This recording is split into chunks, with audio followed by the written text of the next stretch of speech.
Saikes, podcastnya anak psikologi.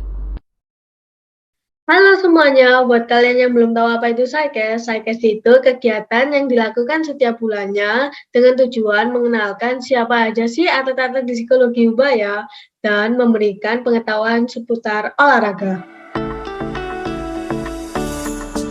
Halo Jevon, thank you ya udah mau nyempetin waktu buat ngobrol-ngobrol sama kami di Saikes ini. Sebelum kita cari tahu tentang siapa sih Jevon ini, bolehlah Jevon perkenalan diri dulu. Ya, halo semua. Saya Jevon Lionel Keswoyo. Saya salah satu mahasiswa baru dari Ubaya, jurusan psikologi. Dan saya juga salah satu atlet WUSU di Jawa Timur untuk saat ini. Di atlet wusu. Benernya wusu itu apa sih, Jeff? WUSU itu seperti apa ya, kungfu dari bela diri dari Cina gitu. Seni Hmm, bela dirinya. Berarti kayak bisa disebut, bisa disamakan kayak pencak silat dari Indonesia mungkin ya? Kurang Atau lebih beda? seperti itu. Ya, kurang lebih Hmm, seperti itu. oke oke. Kamu sejak kapan sih kayak mulai wusu gitu? Aku mulai masuk WUSU dari kelas 3 SD. Wih, dari kecil ya. Ya, kamu awal masuk itu kayak memang kamu pengen masuk wusu itu atau kayak disuruh orang tuamu masuk masuk oh sini loh wusu kayak kayak bagus gitu. Lebih pengen sih. Jadi dulu kakak sepupu itu punya kayak medali emas tuh. Kamu ditawari mau ini enggak gitu. Ya udah akhirnya aku ikut WUSU gitu. Sampai Hmm. bisa dapat medalinya. Oh gitu. Berarti kayak medali nih sepupumu jadi Iya. patokanmu buat kamu maju terus gitu ya? Iya, iya, heeh. Hmm. Ceritain dong kayak awal mula kamu jadi atlet gimana sih? Jadi kan awalnya kamu kayak dari kecil cuma mungkin masuk-masuk wusu, belajar-belajar wusu. Gimana sih bisa jadi atlet itu mulanya? Dulu waktu kecil saya sendiri itu kayak nggak kepikiran jadi atlet gitu. Soalnya kan WUSU kayak berat gitu.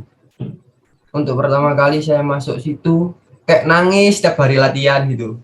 Nangis kayak ngapain sih latihan-latihan, anak seumuran saya pada main gitu kan, yang saya harus latihan berat gitu.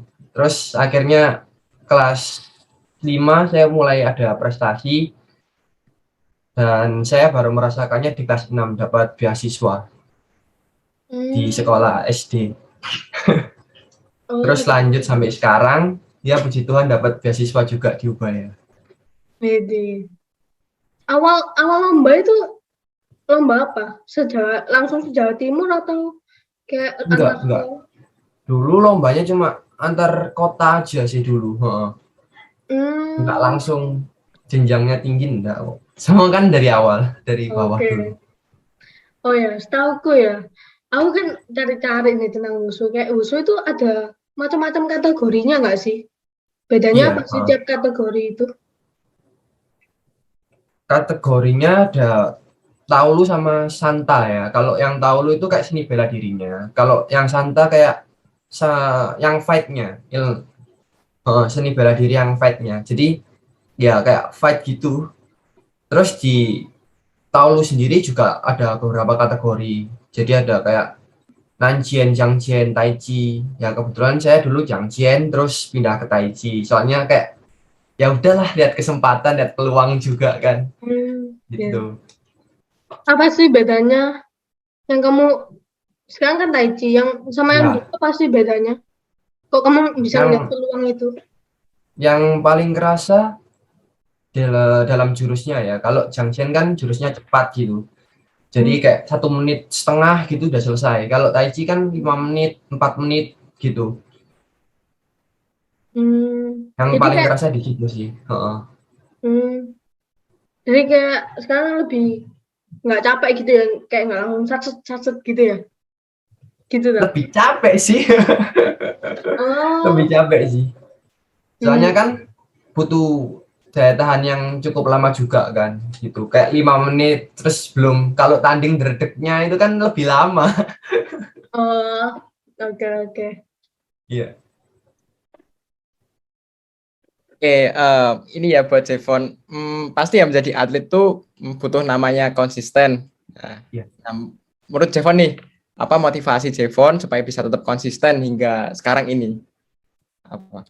Motivasinya ya, saya paling ingat kata-kata senior saya sih. Jadi kayak kalau kamu mau menyerah itu ingat dulu kenapa kamu memulai gitu.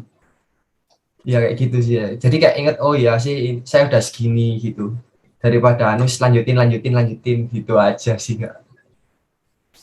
Keren ya berarti motivasinya dari seniornya. Nah, Iya. ini ada informasi buat Jevon maupun buat penonton juga. Itu ada teori menurut Firdaus tahun 2012. Nah, itu kalau semua kan atlet kan banyak yang mengalami stres mungkin karena banyak latihan atau tertekan gara-gara tugas kuliah ataupun itulah banyak latihannya. Nah, stres yang nggak bisa diatasi dapat menimbulkan gangguan. Nah, mungkin yang pertama itu seperti gangguan fisik yang bisa berupa sakit kepala, terus muka pucat dan tangan berkeringat. Nah, terus yang kedua itu menurunnya energi dan produktivitas. Nah, gejala yang timbul itu adalah menurunnya konsentrasi, terus banyak melakukan kesalahan dan cepat lupa. Nah, yang ketiga itu kehilangan keseimbangan diri yang berakibat pada gangguan daya ingat, penalaran, dan kemampuan pengambilan keputusan. Nah, dan yang terakhir itu perubahan tingkah laku bisa berupa cepat, marah, emosional, dan perasaan gelisah. Nah, itu ya sedikit informasi lah, terutama untuk atlet maupun buat Jevon kalau mengalami stres gitu. Oke, selanjutnya itu Jevon itu kejuaraan apa saja sih yang udah diikuti sampai sekarang? Kalau sekarang udah begituan banyak ya Kak ya dari dulu tingkat kota terus masuk ke provinsi internasional dan pernah ke internasional juga Kak. Kira-kira mungkin yang internasional tuh apa ya? Bisa diceritain nggak? Yang internasional untuk pertama kali saya bareng-bareng tim dari Jawa Timur ke Malaysia Kak. Borneo Open Turnamen di Sarawak. Sibu Sarawak Malaysia itu. Terus saya mendapat 1 perak 1 emas di sana. Terus yang kedua saya kemarin dapat 3 emas di mana Kejurnas Jogja, lalu dikirim oleh Indonesia buat mewakili ke Brasilia Kak. Sama juga dapat emas 1 emas 1 perak. Keren. Nah, mungkin dari Jawa sendiri nih, ada nggak mungkin pengalaman atau penghargaan yang nggak terlupakan? Mungkin tadi atau ada kejuaraan yang lain yang nggak terlupakan gitu menurut Jevon? Kejuaraan yang paling nggak terlupakan yang internasional terakhir gitu Kak di Brasilia. Jadi pertama kali saya merasakan Kak ngibarkan bendera merah putih di negara orang lain itu kayak dredeg gitu Kak. Lagu Indonesia Rayanya kayak wah beda kayak di sekolah-sekolah gitu Kak. Itu kontingen Indonesia dapat berapa medali ya kalau boleh tahu itu? Untuk emas sendiri cuma 2 Kak waktu itu. Saya sama anak dari Jakarta, DKI Jakarta. Untuk perak perunggunya saya kurang tahu. Lumayan kok Kak. Oke, berarti itu ada pelatnasnya ya, ada pelatihan Iya, nasional. iya. Itu di mana? Di Jakarta juga? Iya, siap Jakarta juga Kak. Oh, oke. Keren. Nah, aku mau nanya nih, susah apa enggak ya? Mungkin kayak nyari turnamen atau kejuaraan wushu terutama di Indonesia gitu. Susah apa enggak ya? Hmm, lumayan sih Kak. Gitu.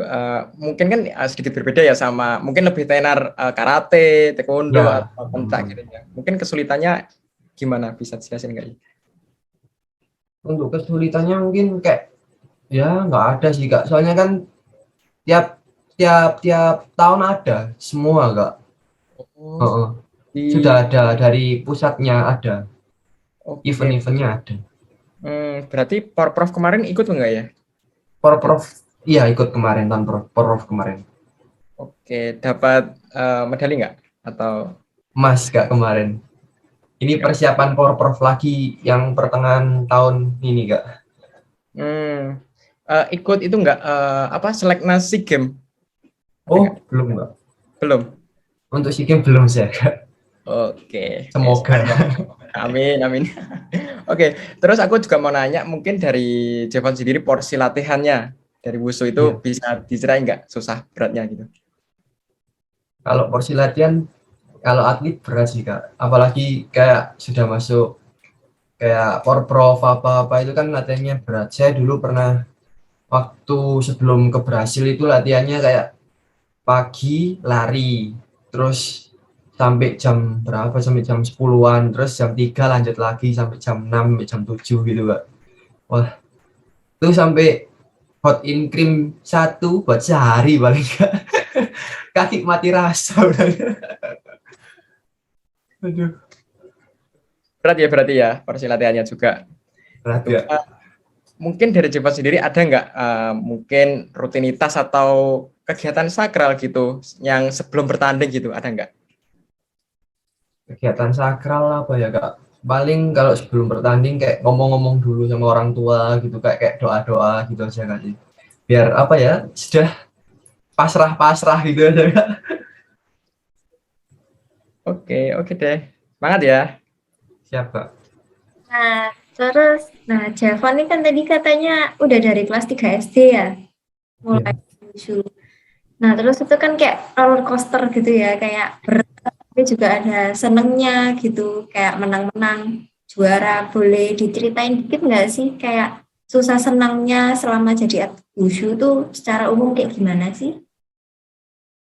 Susah senangnya itu ya, anu sih Kak, kalau atlet susahnya itu di latihannya mungkin Kak. Jadi kayak berat gitu porsinya, apalagi kalau ada pelatih dari Cina gitu untuk khususnya wushu kan, kayak standarnya Cina kan beda gitu Kak. Cina kan sudah kayak akademi gitu, mungkin latihannya udah pagi sore, nggak ada sekolahnya mungkin Kak. Beda sama Indonesia kan masih ada sekolah apa-apa gitu. Mungkin beratnya di situ. Ngatur jamnya juga sulit Kak. Terus kalau ada apa-apa izin tuh susah gitu, mungkin kalau di wushunya itu. Sakit kaki kemarin nggak boleh izin sampean sebelum event-event tertentu gitu. Kamu harus latihan gini gini gini gini. Wah, tapi kalau senengnya ya medali itu sih Kak. Nggak termungkiri medali ya. Oke, oke. Ya bener sih. Kayak aku juga dengar-dengar dari atlet-atlet lain juga pasti beratnya di porsi latihan sih. Dan ini aja kita mau podcast aja kan susah banget ya cari jadwalnya. Kalau boleh tahu gimana sih caramu, cara bagi waktu sama kuliah tuh gimana sih? Kalau cara bagi waktu buat saya sendiri ya, kalau urgent sih Kak. Jadi kalau kuliah kan saya milih jadwal tuh yang paling pagi-pagi gitu Kak. Jadi nggak ganggu aktivitas latihan saya. Tapi kalau misalnya ada kelas pengganti atau kayak kerja kelompok apa, kalau saya rasa butuh dan paling penting saya mentingin kuliah dulu ya, saya bakal off sih Kak. Bakal off khusus sebentar. Kalau lagi senggang nggak ada event bakal off sih Kak. Tapi kalau ada event itu bakal susah off-nya Kak. Dari pelatih sendiri gak ngizinkan mungkin. Jadi benar-benar istirahatnya cuma minggu doang ya kamu yang free bener-bener cari. Iya Kak. Sama Sabtu Kak kalau sekarang lagi Oh, lagi ya. Sabtu Minggu. Gila sih. Oke lah. Kalau gitu ini kayaknya udah mau selesai ya sidecast-nya. Di sini aku mau sampaikan berarti mulainya dari kelas 3 SD ya tadi ya. Iya Kak. Dari medalinya sepupu yang awalnya jadi motivasi, nggak kepikiran jadi atlet sampai nangis terus waktu kecil, sampai akhirnya mulai dapat lah kayak beasiswa, juara-juara, medali segala macam sampai internasional juga kan. Dan ya di tengah-tengah itu banyak susahnya dan banyak motivasi ya, kayak motivasi dari diri kamu sendiri dan juga motivasi yang dari pelatihmu tuh ya, yang apa? Yang kalau mau nyerah ingat dulu mulainya kayak gimana kayak gitu ya. Kalau misalnya dari Javon ada pesan nggak sih buat yang dengerin atau yang nonton sidecast ini? Kalau pesan dari saya ya, kalau mau berhenti mikir 2 kali dulu lah Kak. Jadi kayak dipikir-pikir dulu aja sih Kak. Kamu beneran mau berhenti apa enggak? Jadi kalau misalnya kayak saya wushu sendiri kan sudah ibaratnya udah di tengah-tengah jalan lah Kak. Jadi kalau mau mulai sesuatu baru kan harus mulai dari nol lagi gitu Kak. Eman aja sih Kak. Ya, berarti nggak boleh pantang menyerah ya. Ya. Ya, semangat ya buat Jevon. Semoga nanti bisa sampai SEA Games Wang Indonesia dan yang lain-lainnya ya. Terima kasih Kak. Ya, terima kasih Jevon udah mau menyempatkan waktu buat mampir di sidecast kita dan mau ngobrol-ngobrol walaupun ini udah malam-malam. Makasih banyak ya Jevon. Ya. Oke, mungkin itu aja dari kita. Selamat beristirahat, Jevon. Thank you, dadah. Oke semuanya, terima kasih sudah nonton sampai akhir. Jangan lupa untuk like, comment, dan subscribe. And see you on the next video. Bye-bye.